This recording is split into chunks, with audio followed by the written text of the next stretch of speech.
الدين النصيحة. Chers frères, chères sœurs, Sam'an li rabbi wa ta'a. J'ai entendu mon Seigneur et je lui ai obéi. Telle devrait être la devise de chacun d'entre nous quand il s'agit des ordres d'Allah subhanahu wa ta'ala ainsi que des ordres de son prophète Muhammad sallallahu alayhi wa sallam. Et cette parole, Sam'an li rabbi wa ta'a, j'ai entendu mon Seigneur et je lui ai obéi, elle a été dite par le compagnon Maqbil ibn Yassar radiyallahu anhu. Maqbil, il a une histoire. Il a pris une décision dans sa vie à un moment donné. Il a une problématique. Il a dit, je vais faire de cette manière-là. Et rien n'y fera, je ne changerai pas d'avis. Et ensuite, Allah tabarak wa ta'ala, du haut des sept cieux, il a révélé un verset du Coran qui disait à Maqbil de faire l'inverse de ce qu'il avait pris comme décision. Alors que lui, il avait pris al-azim, la ferme décision, que d'agir de cette manière. Et Allah lui a fait comprendre que non, tu dois agir différemment. Et quand Maqbil il a entendu le verset, il a dit Sam'an li rabbi wa ta'a.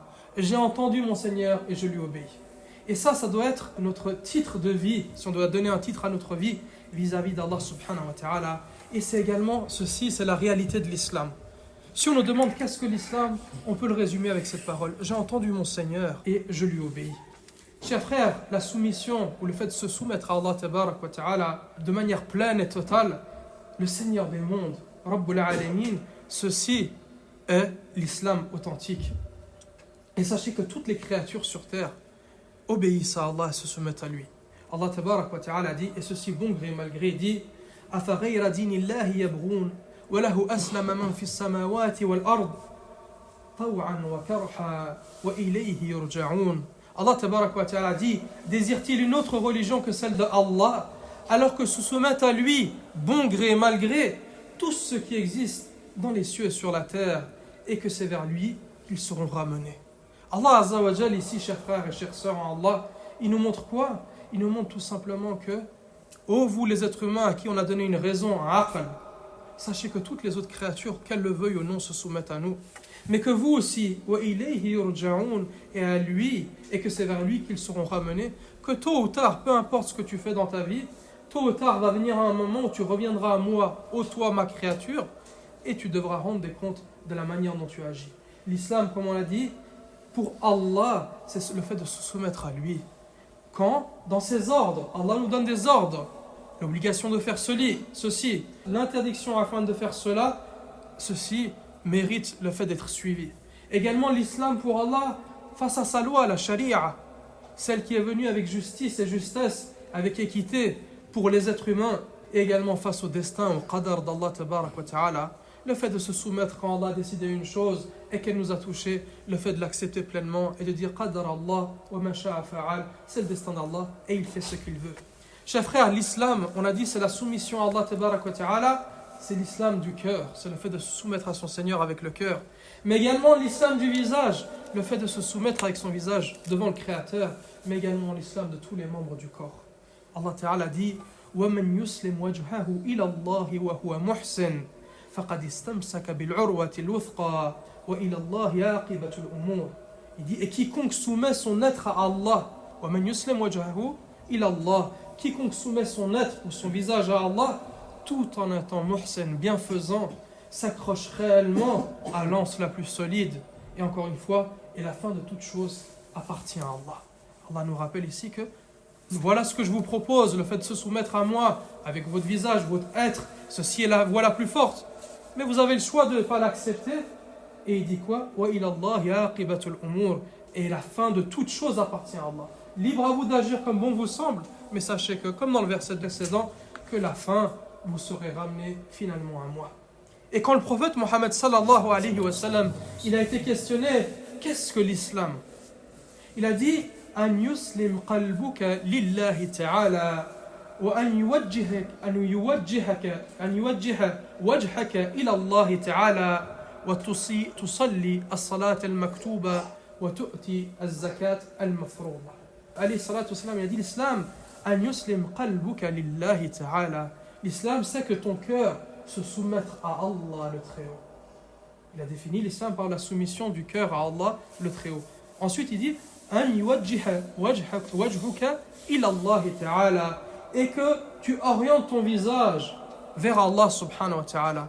Et le visage ici fait référence à toute l'être de l'être humain, à tout son corps, à Allah subhanahu wa ta'ala. C'est-à-dire ton cœur, qui est la partie la plus chère et la plus valeureuse que tu possèdes, et bien tout simplement qu'il se soumette et qu'il s'écrase devant la grandeur d'Allah tabarak wa ta'ala, et également que tu laisses ton corps voguer à destination d'Allah subhanahu wa ta'ala. Et pour celui qui prétend cette chose-là, la suite du hadith, elle vient pour savoir, elle est le furqan, elle est le discernement, est-ce que ton cœur il est vraiment soumis à Allah, et est-ce que ton être il va véritablement vers Allah. Comment? Et que tu accomplisses les prières obligatoires. Maintenant, celui qui veut savoir si est-ce que mon cœur il est attaché à Allah, et est-ce que mon corps il est attaché à mon Seigneur Tabarak wa Ta'ala, eh bien qu'il réponde à cette question. Quel est mon lien avec la prière, les 5 prières quotidiennes? On est venu prier Tarawih, et on voit beaucoup d'engouement de la part des gens dans Tarawih, mais où est-ce que j'étais pendant Salat al-Fajr, Dhuhr, Asr, Maghrib, Al-Isha, on était là, mais pour le reste. Et où est-ce que j'étais hier? Où est-ce que j'étais avant-hier? Fais un bilan avec ta propre personne vis-à-vis de cette salat, cette prière, et ensuite tu peux répondre à la question, est-ce que mon cœur appartient à Allah? Est-ce que mon corps appartient à Allah? La prière, elle est prise en exemple ici dans le hadith. Pourquoi? Parce que c'est la soumission du cœur, de la langue et du membre du corps. Quand tu fais la prière, tu ne fais que confirmer le fait que ton cœur et ton corps appartiennent à Allah. Et ensuite, tu t'acquittes de la zakat, l'aumône légale qui t'est rendue obligatoire. Ça aussi, c'est une manière de montrer, au même titre que mon cœur, ma langue et mon corps appartiennent à Allah, les biens que j'ai durement acquis, finalement c'est un don de la part d'Allah et c'est à lui, ils appartiennent à lui. Et au même titre que par mon corps, je montre que j'appartiens à Allah, et également ce qui est dans ma poche appartient à Allah, ce qui est dans mon coffre-fort appartient à Allah, ce qui est dans mon compte bancaire appartient à Allah.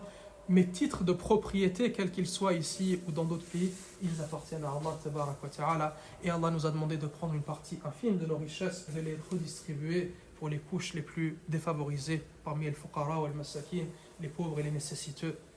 Et c'est le conseil que le prophète Mohammed sallallahu alayhi wa sallam il a donné à Mu'adh radiyallahu anhu. Quand il a envoyé au Yémen, les habitants du Yémen, ils étaient fraîchement convertis à l'islam, et il a donné quelques conseils. Il a dit concernant la zakat, elle dit la zakat, l'aumône légale, elle se prend de la part des riches parmi eux et tu la redistribueras parmi les pauvres. Chers frères, cette soumission à Allah subhanahu wa ta'ala, comme on l'a dit, encore une fois par le cœur, la langue, le corps et même nos biens personnels, eh bien cette soumission à Allah, elle se manifeste tout particulièrement durant le mois de Ramadan. Nous sommes en plein mois de Ramadan et celui qui prend le temps d'analyser, celui qui prend le temps de regarder le mois de Ramadan avec son acte le plus grand et le plus glorieux qui soit as-siyam, le jeûne, il verra que cet istislam, amam Allah tabarak wa ta'ala, cette soumission devant Allah azza wa jal, eh bien elle se manifeste dans le siyam. Comment ça, dans le jeûne? Comment ça? Tout simplement, avant que le mois de Ramadan rentre, le 28 du mois de février, et ce qu'il y avait avant lui, chacun d'entre nous, il mangeait, il buvait, il jouissait des bienfaits d'Allah tabarak wa ta'ala, et il n'avait quasiment aucune contrainte. Puis le premier du mois de Ramadan qui correspond aujourd'hui, qui a coïncidé cette année avec le 1er mars, eh bien il est rentré et tout ce qui était à la base permis pour nous, la nourriture, les boissons et autres, eh bien à partir du 1er de Ramadan, elles sont devenues durant la journée interdites. Donc on s'est soumis à Allah Azza wa Jal et on a délaissé une chose qui à la base, 1 est un bienfait d'Allah et 2 nous est permise et on l'a délaissé pendant toute la journée. Et on sait qu'en été typiquement elles étaient longues ces journées. Pourquoi? Par soumission à Allah. Puis vient Salat al-Maghrib, le coucher du soleil. Et après, tout ce qui était interdit durant la journée devient permis. Encore une fois, une soumission à Allah subhanahu wa ta'ala. J'ai entendu mon Seigneur et je lui obéis. Puis le Maghrib vient et ça fait partie de la sunna d'empresser le fait de rompre le jeûne, l'iftar, le fait de le faire le plus tôt possible. Au même titre qu'on a rompu le jeûne et on s'est abstenu, on a fait siyam durant la journée pour Allah et pour obéir à Allah. Quand vient le moment de rompre le jeûne, on rompt ce jeûne pour Allah et pour obéir à Allah. La chose elle s'inverse le soir et ce qui était interdit nous devient de nouveau permis. Puis le lendemain la journée reprend et c'est de nouveau interdit et on fait comme ça tout le mois de Ramadan. Et jusqu'à Yom al-Eid, jusqu'au jour de la fête de l'Eid, où cette fois-ci, tout ce qui faisait du mois de Ramadan une ibadah de manière absolue, une adoration de manière absolue, al-imsak, c'est-à-dire le fait de s'abstenir de manger, de boire et les autres choses, le jour de l'Eid, Allah il n'en veut plus. Le Nabi sallallahu alayhi wa sallam dit « ayam aklin wa sharb wa dhikrillah » Ce sont des jours de nourriture, de boisson et du rappel d'Allah. Il nous a rendu obligatoire un mois le fait de jeûner durant la journée et le jour de l'Aïd, c'est devenu haram de jeûner. les deux Eid, il est interdit à quiconque de jeûner, combien même il aurait un qada à rattraper, il n'a pas le droit de le rattraper. Mais au contraire, on obéit à Allah et on se soumet à lui et on, comme on a dit, on vogue vers Allah tabarak wa ta'ala par le fait de manger et par le fait de boire. Et ceci, c'est vraiment, pour celui qui prend le temps d'analyser et réfléchir aux jeunes, c'est vraiment une école, une madrasa pour comprendre la relation qu'on a avec Allah subhanahu wa ta'ala. Maintenant, la question qu'on pourrait se poser, d'accord, mais pourquoi finalement, nous les musulmans, pourquoi est-ce qu'on se soumet à Allah subhanahu wa ta'ala? Ou si quelqu'un venait à nous poser la question, pourquoi vous les musulmans, vous avez cette facilité à vous soumettre aux ordres divins qu'on ne retrouve plus chez d'autres communautés aujourd'hui? C'est quoi la réponse à cette question? Qu'est-ce qui fait qu'il nous dit faites, on fait, ne faites pas, on ne fait pas, refaites, on refait, et ainsi de suite? On a juste pris l'exemple du mois de Ramadan, un mois, mais on aurait pu prendre le hajj, on aurait pu prendre la prière, on aurait pu prendre les relations sociales qu'on a entre les gens, le commerce et autres. Et dans toutes ces relations-là, ou dans tous ces actes-là, qu'ils soient les ibadat ou les mu'amalat, les adorations ou les relations sociales, il n'y a que des choses comme ci, faites, ne faites pas, faites. Et on le fait avec gaieté de cœur, on est heureux tant qu'on peut. Quand des fois on flanche ou on glisse, on demande pardon, on essaie de revenir un maximum. Qu'est-ce qui fait cela? Ce qui fait cela, c'est que Allah, il est le Khaliq, il est le créateur des cieux et de la terre. Il est Rabbul Alamin, il est également le Seigneur des cieux et de la terre. Il n'y a pas de créateur, il n'y a pas de Seigneur hormis lui. Il est subhanahu wa ta'ala al-Malik wal-Malik, il est le roi et le possesseur des cieux et de la terre. Il est al-Mudabbir, il est celui qui gère les cieux et la terre. Et celui qui t'a créé, celui man yurabbik, celui qui te donne, qui t'éduque et qui te forme, celui qui te possède et celui à qui tu appartiens, celui qui gère l'univers et toi aussi, et bien évidemment qui mérite qu'on se soumette à lui et qu'on dise j'ai entendu mon Seigneur et je lui obéis. Et Allah subhanahu wa ta'ala, chers frères, pour celui qui veut connaître son Seigneur, et bien Allah ta'ala, il se décrit dans le Coran. On ne peut pas passer une page du Coran ou même certains chapitres, certains passages, si ce n'est qu'Allah subhanahu wa ta'ala, il se décrit toujours. Qu'il y ait une histoire, des ahkam, des jugements religieux, peu importe, toujours avant cela et après cela, il y aura Allah Azza wa Jal qui se décrit à nous. Pourquoi? Dans le but de nous faire comprendre qui il est. De ce fait, plus on connaît quelqu'un, plus on l'aime. Plus on connaît Allah Azza wa Jal, plus on l'aime. Plus on le connaît, plus on a espoir en lui. Plus on le connaît, plus on craint de lui désobéir. Et plus on le connaît, plus facilement on se soumet à lui. Allah Azza wa Jal s'est décrit dans le Coran à nous de multiples manières. J'ai choisi un verset, ou plutôt une suite de versets, que j'ai lu pendant Salat al-Maghrib avec les frères qui étaient présents.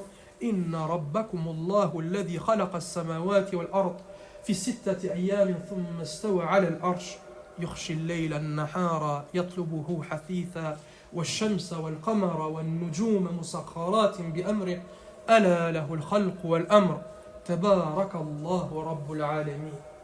Parmi les descriptifs qu'Allah a donné de sa personne, c'est votre Seigneur est Allah, celui qui a créé les cieux et la terre en 6 jours, puis s'est établi sur le trône. Il couvre le jour de la nuit qui poursuit celui-ci sans arrêt. Il a créé le soleil, la lune et les étoiles, soumis à son commandement. La création et le commandement n'appartiennent qu'à lui. Béni soit Allah, Seigneur de l'univers. Et celui qui s'arrête sur ce verset et tous les autres versets, il comprend pourquoi il se soumet. Il comprend pourquoi quand on lui dit fais, il fait, et quand on lui dit ne fais pas, il ne fait pas. Il voit la grandeur du Créateur, Tabarak wa Ta'ala, et il sait, et toute chose devient facile pour lui. Au même titre qu'on a jeûné, j'ai donné l'exemple, en été, et c'était difficile, mais quand on pensait à Allah, la rencontre d'Allah, quand on pensait à la grandeur de la promesse d'Allah, eh bien, ça rafraîchissait le cœur, et ce qui était difficile initialement devient facile. Également, Allah Azza wa Jal, il est le Karim, il est le généreux. Parmi les choses, pourquoi est-ce qu'on lui obéit? C'est qu'Allah Azza wa Jal, il est celui qui est généreux et il donne sans compter. Il donne à Allah Tabarak wa Ta'ala sans compter. Chers frères en Allah, chères sœurs en Allah, médite et sache que tout ce que tu possèdes n'appartient qu'à Allah Tabarak wa Ta'ala. La santé, c'est Allah qui te l'a donné.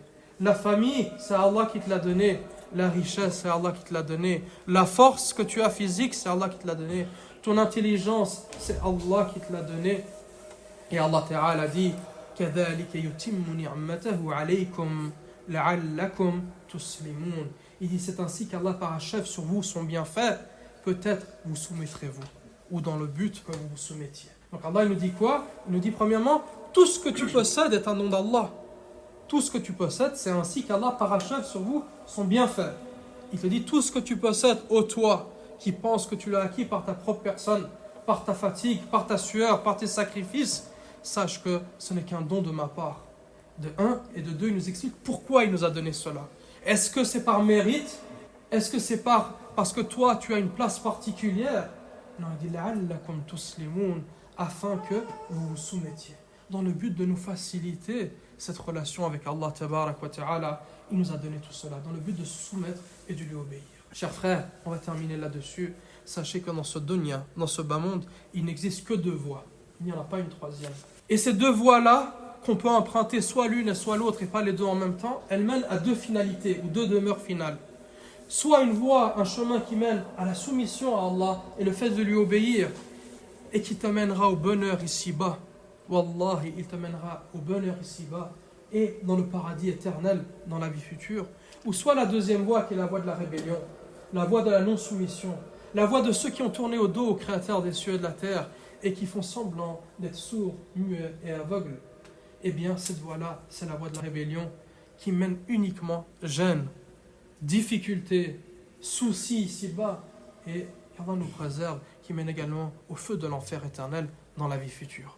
Et Allah Ta'ala illustre cela et dit فَإِمَّا يَأْتِيَنَّكُمْ مِنِّي هُدًى فَمَنْ تَبِعَ هُدَايَ فَلَا يَضِلُّ وَلَا يَشْقَى. Il dit, puis si jamais un guide vous vient de ma part, quiconque suit mon guide ne s'égarera pas et ne sera pas malheureux.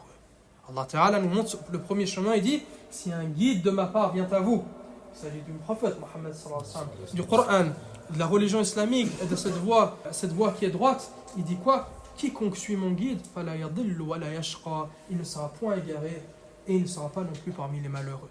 Ça sous-entend quoi? Que celui qui se refuse, il a ces deux caractéristiques. Il est égaré, il est malheureux. وَمَنْ أَعْرَضَ عَنْ ذِكْرِي فَإِنَّ لَهُ مَعِيشَةً ضَنْكًا وَنَحْشُرُهُ يَوْمَ الْقِيَامَةِ أَعْمَى. Il dit alors que la deuxième voie, et quiconque se détourne de mon rappel, le Coran, le prophète Mohammed sallallahu alayhi wa sallam, mènera certes une vie pleine de gêne, une vie avec la poitrine qui est serrée, et le jour de la résurrection, nous le ramènerons aveugle au rassemblement. Chers frères en Allah Tabarak wa Ta'ala, chères sœurs en Allah Tabarak wa Ta'ala, c'était quelques mots dans le but de nous rappeler pourquoi est-ce qu'on jeûne. Pourquoi, et également ça vaut pour les plus jeunes qui sont ici présents aussi, des fois les parents ils encouragent, jeûnez, jeûnez, jeûnez, lève-toi, prends le suhour, ou fais la prière, est-ce que tu as pris le dhuhr, est-ce que tu as pris le maghrib quand vous rentrez de l'école? Sachez que si vos parents ils insistent, parce que je profite de la présence de la jeunesse, s'ils insistent, c'est uniquement pour les choses qu'on vient de dire ici. S'ils sont là derrière vous, mange pas le haram, fais attention à ce que tu fais attention à ce que tu dis, lève-toi pour la prière, jeûne, ainsi de suite, c'est uniquement parce que, chers frères et chères sœurs et chers jeunes, il n'y a que deux voies devant nous, il n'y en a pas une troisième. Et vos parents, ils ont conscience de cela, il n'y a pas trois voies.